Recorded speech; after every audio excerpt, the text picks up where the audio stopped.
चलिए अब खबरों को विस्तार से देखते हैं और बात करते हैं राजस्थान में गहराते कोरोना संकट की। राजस्थान में कोरोना की वजह से 10वीं मौत हो गई है। यह बड़ी खबर आपको बता दें, राजधानी जयपुर से है, जहां पर 13 साल की एक बालिका ने दम तोड़ दिया है।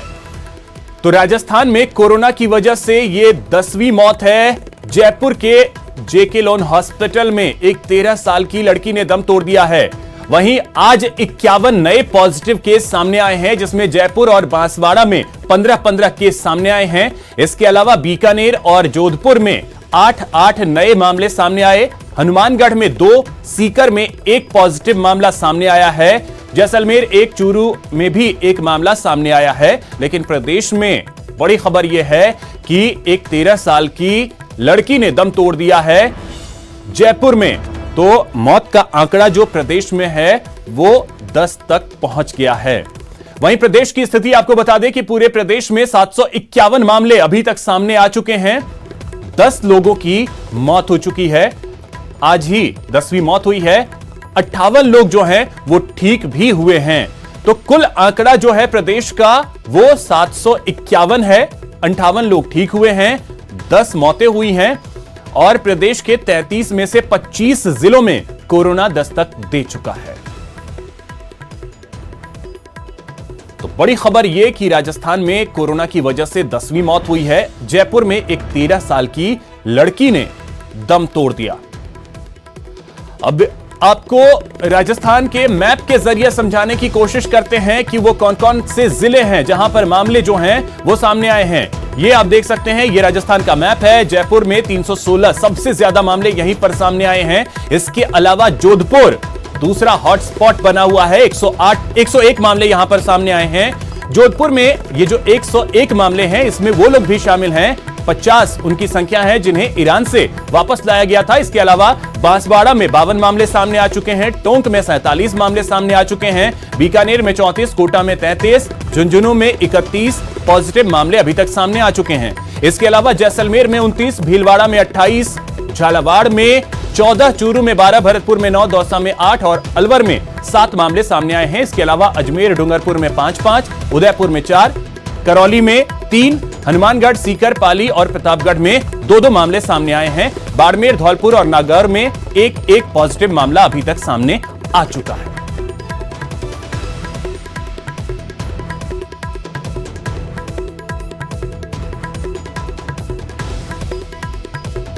तो पूरे प्रदेश में जो आंकड़ा है वो 750 को पार कर गया है। 751 मामले अभी तक सामने आ चुके हैं और इसमें सबसे ज्यादा मामला जो है वो जयपुर में आया है, जहां पर 100। और अब इस वक्त देखिए मैं आपको जो स्थिति दिखा रहा हूं, ये दरअसल ग्राफ हम आपको दिखाने की कोशिश कर रहे हैं कि किस तरीके से मामले जो हैं वो तेजी से बढ़े हैं। ये आंकड़े जो हैं वो हम आपको दिखा रहे हैं कि किस तरीके से पिछले 5 दिनों की स्थिति आप अपने टीवी स्क्रीन पर ग्राफ के जरिए देख सकते हैं। 8 अप्रैल को जो मामला था वो 383 था। 9 अप्रैल को यह आंकड़ा बढ़कर के 471 हो गया। 10 अप्रैल को यह आंकड़ा बढ़ता है और यह पहुंच जाता है 520 तक। 11 अप्रैल को यह आंकड़ा पहुंचता है 716 तक और 12 अप्रैल की स्थिति यानी आज की जो स्थिति है अभी तक की, यह आंकड़ा पहुंचा है 751 तक। तो आंकड़े डबल के करीब हो गए हैं। यह स्थिति बता रहा है पिछले 5 दिनों में। सचिन हमारे सहयोगी इस वक्त हमारे साथ जुड़ गए हैं इस पे और अधिक जानकारी देने के लिए। सचिन, ये ग्राफ तो हम दिखा रहे हैं कि किस तरीके से आंकड़े बढ़ते जा रहे हैं, लेकिन एक और बड़ी खबर यह है कि जयपुर में 10वीं मौत हो गई है प्रदेश की। देखिए अभिषेक, जिस तरह से कोरोना का जो प्रसार हुआ है और जिस तरह से जांचों की संख्या बढ़ी है, ये दोनों एक दूसरे को कोरिलेट कर रहे हैं कि जो जो हम लोगों ने जांचों की संख्या बढ़ाई है प्रदेश में, तो उसके बाद जो पॉजिटिव मरीज हैं वो भी सामने आने लगे हैं। जहां तक बात करें प्रदेश में मौतों की, तो जो आज सुबह रिपोर्ट जारी हुई उसमें एक मौत बताई गई है। 13 साल की एक बच्ची थी जो मूलतः उत्तर प्रदेश के फिरोजाबाद की रहने वाली थी, और लेकिन वो यहाँ पर जयपुर का जो जेके लोन हॉस्पिटल है बच्चों का, उसमें वो भर्ती हुई थी जो अधीक्षक हैं डॉक्टर अशोक गुप्ता, उनसे हमारी चर्चा हुई थी, तो उनका ये कहना था कि उस बच्ची को जो आंतों में जो ब्लड जो है वो डिस्चार्ज हो रहा था, कहीं ना कहीं उसके आंतों के फटने की उसकी शिकायत थी। तो उनका कहना था कि वो पीडियाट्रिक सर्जरी में भर्ती हुई थी और कल उसको आईसीयू में भर्ती किया गया, लेकिन उसकी देर शाम मौत हो गई। चूंकि उसके सैंपल लिए जा चुके थे और चूंकि एक प्रोटोकॉल बनाया हुआ है कि जो भी मरीज आते हैं उनकी जांच की जाए, जिसमें कोविड-19 की भी जांच होगी। तो आज जब जांच रिपोर्ट आई सुबह, तो उसमें वो पॉजिटिव पाई गई, जबकि उसकी मौत कल ही हो चुकी थी। तो ऐसे में अब उसका जो भी जो अंतिम संस्कार होगा वो जो कोविड-19 के जो अन्य जो शव होते हैं वो इसी के अनुसार जो जिला प्रशासन है उसके द्वारा किया जाएगा। लेकिन ये बताता है कि जो सरकार है वो कितनी मुस्तैद है, चाहे अस्पतालों में हम देखें, चाहे समाज में जो घर घर जाकर के लगातार स्क्रीनिंग का जो कार्य हो रहा है वो उसमें तेजी लाई गई है। इसके अलावा जांचों की संख्या जो है वो लगातार बढ़ाई गई है। चिकित्सा मंत्री जो है डॉक्टर रघु शर्मा, उनका कहना है कि जिस तरह से आईसीएमआर ने रैपिड टेस्टिंग किट को जो मंजूरी दी थी उसके लिए ऑर्डर दिए जा चुके हैं और उम्मीद की जा रही है कि अगले 4-5 दिनों में ये टेस्टिंग किट मिलेंगे, तो इससे और गति जो है बढ़ेगी। और इस समय अगर हम बात करें पूरे प्रदेश में, तो प्रदेश में इस समय जांचें जो है वो करीब सभी जगह तेज हो गई है। जी बिल्कुल, चलिए बहुत बहुत शुक्रिया सचिन फिलहाल आपका इन तमाम जानकारियों के लिए। तो स्थिति यही है प्रदेश की कि आंकड़े जो हैं वो बढ़ रहे हैं और दूसरी तरफ ये बात भी है कि स्वास्थ्य विभाग पूरी तरीके से अलर्ट है। बहुत बहुत शुक्रिया सचिन आपका।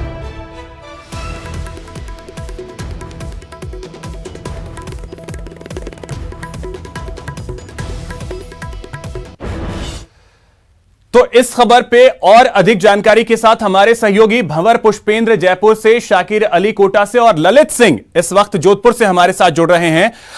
तीनों इस वक्त आपके टीवी स्क्रीन पर भी दिख रहे होंगे, हमारे सहयोगी भी हमें दिख रहे हैं। सबसे पहले इस वक्त चलते हैं हम कोटा। शाकिर, सबसे पहले आपके पास आना चाहेंगे। कोटा की स्थिति जो है वो धीरे धीरे बिगड़ती जा रही है, स्थिति आज की क्या कुछ सामने आ रही है?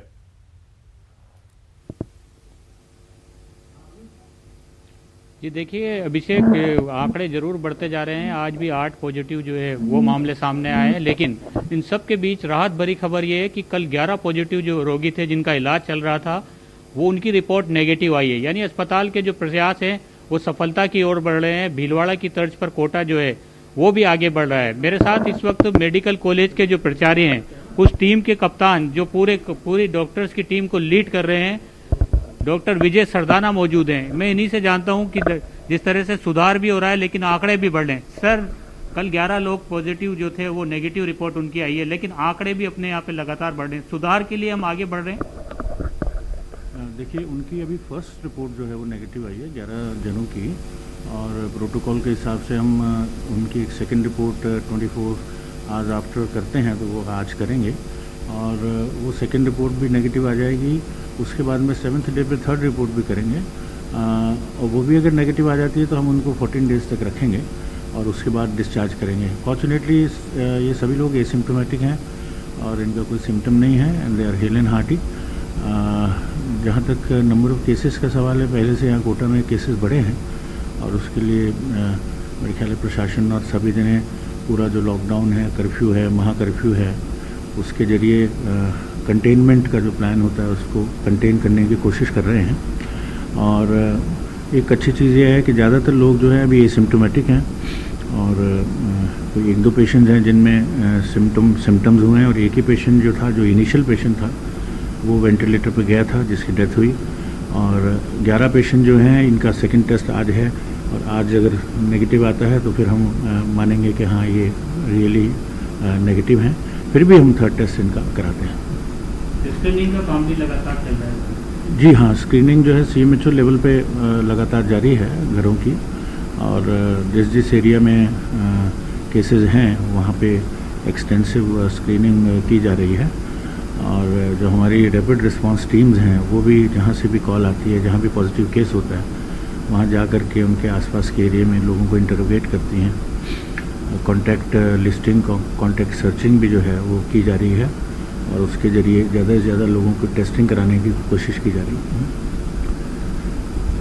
तो बिल्कुल शाकिर, तो ये हम देख पा रहे हैं कि भले ही आंकड़े बढ़ रहे हैं लेकिन स्वास्थ्य विभाग पूरी तरीके से अलर्ट है, सतर्कता अपनी तरफ से बरती जा रही है और स्क्रीनिंग जो है वो लगातार चल रही है। अब भंवर आपके पास आना चाहेंगे, जयपुर जो है वहां पे 300 से ज्यादा मामले अभी तक सामने आ चुके हैं, आज एक मौत भी की खबर भी सामने आई है।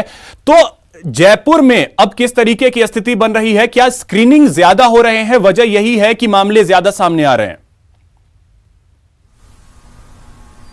जी बिल्कुल, आप ठीक कह रहे हैं। जिस तरह से स्क्रीनिंग हो रही है, डोर टू डोर सर्वे हो रहा है, चार दीवारी में टीम काम कर रही है।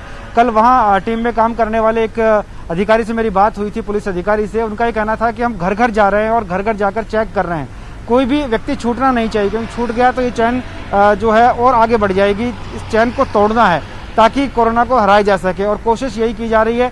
डोर टू डोर सर्वे हो रहा है चार दीवारी में, क्योंकि वहाँ सबसे बड़ी मुश्किल जो है वो ये है कि वहाँ एक ही घर में 25-25, 30-30, 40-40 लोग रह रहे हैं। तो ऐसे में अगर एक भी व्यक्ति संक्रमित हो जाता है तो सब लोगों को संक्रमण का खतरा जो है वो बहुत ज़्यादा बढ़ जाता है। तो कोशिश यही की जा रही है कि संक्रमण का खतरा टले और सबकी स्क्रीनिंग हो। डोर टू डोर सर्वे हो रहा है, पूरी चार दीवारी को अंदर से बंद किया हुआ है। चार दीवारी क्षेत्र जहाँ पर रामगंज जो कि हॉटस्पॉट है, वहाँ पर इन चीज़ों का पूरा ख्याल रखा जा रहा है कि कोई व्यक्ति ना अंदर आ सकता है, ना अंदर का व्यक्ति कोई बाहर जा सकता है। और जो वहाँ पर अधिकारी और जो कर्मचारी काम कर रहे हैं वो भी बहुत सुरक्षा के और बहुत एहतियात के साथ वहाँ काम कर रहे हैं ताकि इस कोरोना को इस जंग में हराया जा सके।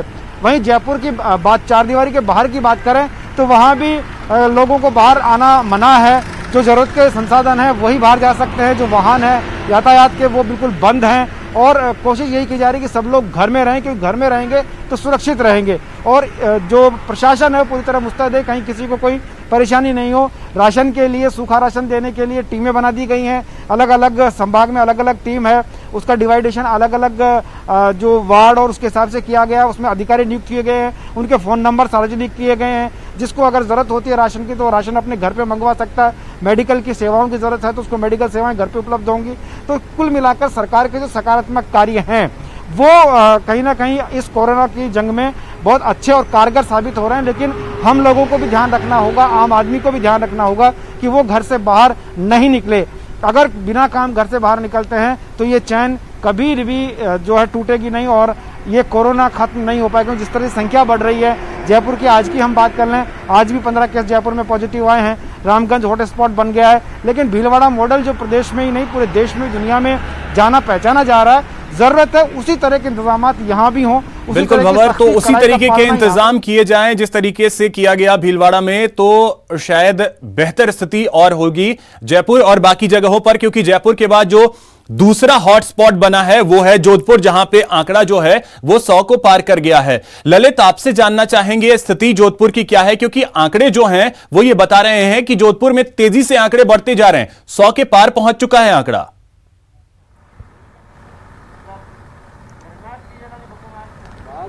बिल्कुल, जोधपुर दूसरा स्पॉट बन चुका है जयपुर के बाद और यहाँ पे कोरोना पॉजिटिव मरीजों का शतक लग चुका है। आज 8 मामले सामने आए हैं और 8 जो मामले हैं वो नागौर गेट क्षेत्र और उधमपुर क्षेत्र के हैं, जहाँ पे बहुत ज़्यादा मरीज सामने आ रहे हैं। लेकिन सबसे अच्छी बात यह है कि ये तमाम जो मामले सामने आ रहे हैं वो स्क्रीनिंग का नतीजा है और यही कारण है कि लगातार लोग की जांच हो रही है, सैंपल ली जा रहे हैं और सैंपल के बीच में उनके जो ये मामले सामने आ रहे हैं। लेकिन दूसरी तरफ आप देखें एक समस्या और सामने आई है, क्योंकि अब गर्मी बढ़ चुकी है और गर्मी बढ़ने के साथ जो पुलिसकर्मी लगातार 24 घंटे कर्फ्यूग्रस्त इलाकों में काम कर रहे हैं। ये मेरे सामने देवनगर थाना लगता है और यहाँ पूरे इलाके में कर्फ्यू, और आप देख सकते हैं कि इन पुलिसकर्मियों के छाया के इंतजाम नहीं है। ऐसी अभी इन्होंने हमारे साथ शिकायत की है कि दिन भर धूप में खड़े रहना बहुत मुश्किल है। लेकिन वहीं दूसरी तरफ ये लगातार ड्यूटी कर रहे हैं और लगातार अपने कर्तव्य का पालन कर रहे हैं, कोरोना योद्धा की तरह लगातार डटे हुए हैं ताकि लोग जो लापरवाह कर रहे हैं उन पर कार्रवाई की जा सके। कार्रवाई भी लगातार हो रही है, लोग समझ भी रहे हैं। लेकिन दूसरी तरफ जिस तरह से आंकड़े बढ़ रहे हैं वो कहीं ना कहीं चिंता का विषय है।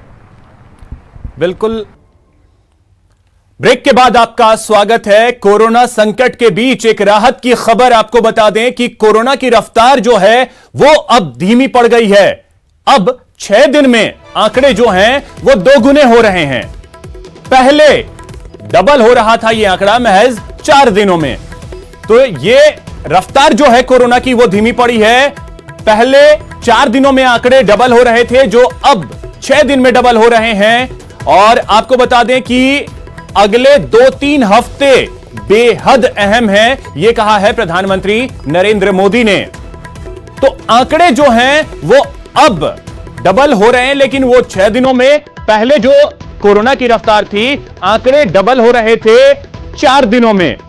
और प्रधानमंत्री नरेंद्र मोदी ने कहा है कि आने वाले जो 2 और 3 सप्ताह हैं वो बेहद अहम होने वाले हैं।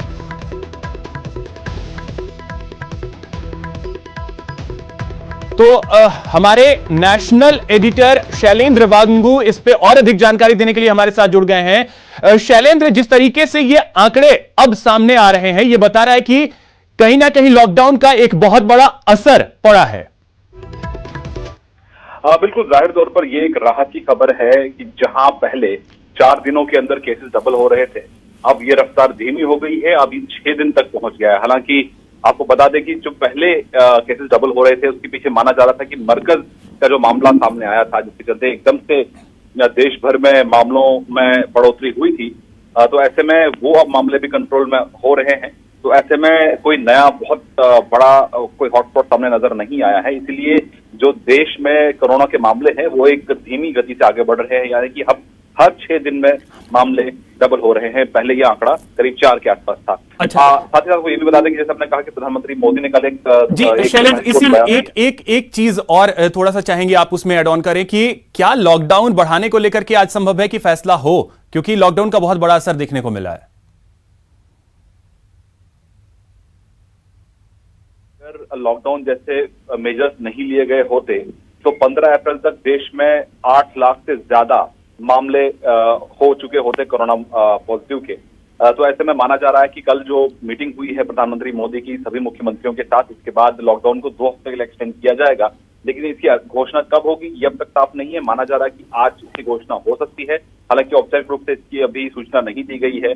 हमने ये भी पहले चलिए, बिल्कुल शैलेंद्र, तो अब देखना अहम होगा कि लॉकडाउन आगे बढ़ाया जाता है या नहीं, कब फैसला लिया जाता है, इस पर हर किसी की नजर होगी। बहुत बहुत शुक्रिया आपका इन तमाम जानकारियों के लिए। तो फिलहाल इस बुलेटिन में इतना ही, लेकिन न्यूज 18 राजस्थान लगातार आपसे गुजारिश कर रहा है कि आप अपने घर से बाहर न निकलें, लॉकडाउन को हल्के में मत लीजिए। इस वायरस को हराने का यही सबसे बेहतर तरीका है। और हां, अगर आप तक खबरों को पहुंचाने की हमारी जिम्मेदारी नहीं होती तो हमारी टीम भी अपने घर पर होती। इसलिए घर पर रहिए, सुरक्षित रहिए और दूसरों को भी सुरक्षित रखिए। नमस्कार।